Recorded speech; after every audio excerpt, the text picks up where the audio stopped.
Hi hello नमस्कार. मी प्रसन्न आपल्या सर्वांचं स्वागत करतोय आपल्या यूट्यूब चॅनलमध्ये जर्मन इन मराठी. मागच्या भागात आपण पाहिलं ग्रीटिंग्स. जर्मन भाषेत ग्रीटिंग्स कसे करायचे.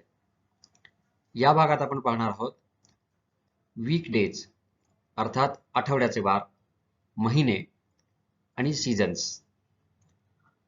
चला सुरू करूया. 7 वार आहेत. आपण सोमवारपासून सुरुवात करूया.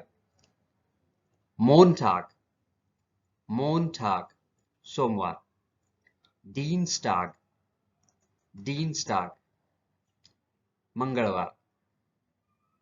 Mittwoch, Mittwoch, बुधवार.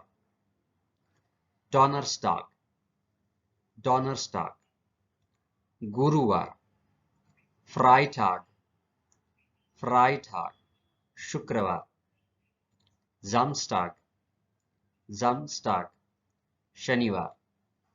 Sonntag, Sonntag, रविवार. आपण पुन्हा एकदा पाहूया.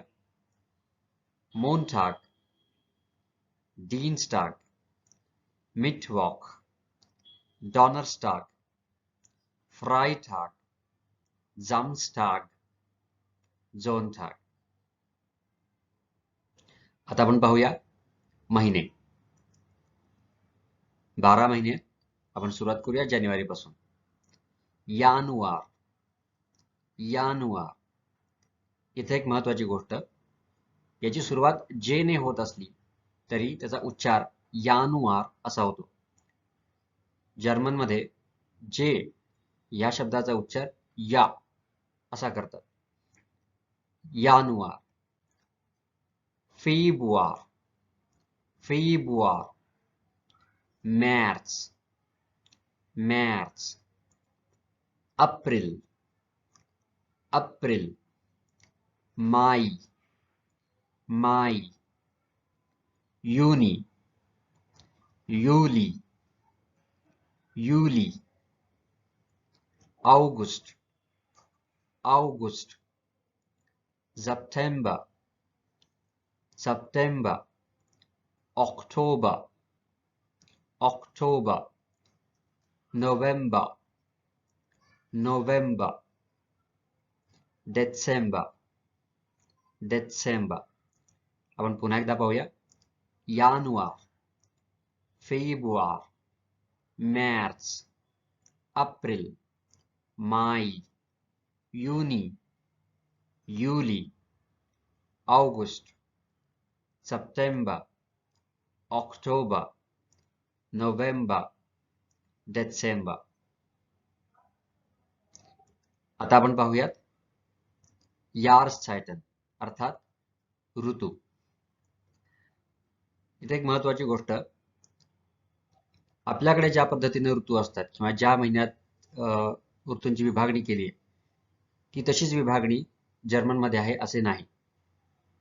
जर्मनीत वेगवेगळ्या कालावधीत म्हणजे वेगवेगळ्या महिन्यात वेगवेगळे ऋतू असतात. आपण येणाऱ्या एपिसोड मध्ये त्याची माहिती घेऊयाच.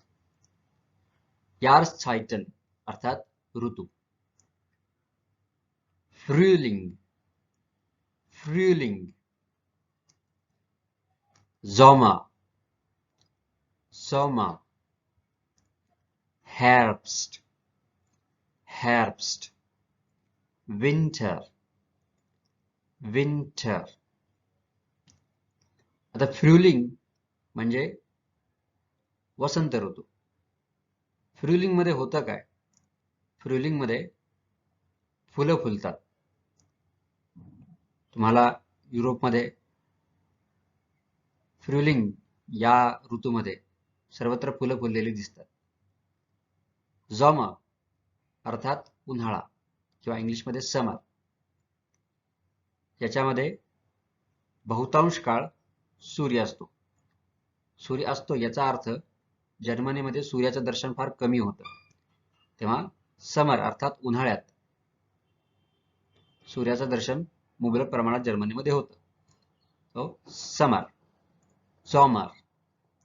Herbst, Herbst. मराठीत सांगायचं झालं तर शरद ऋतू.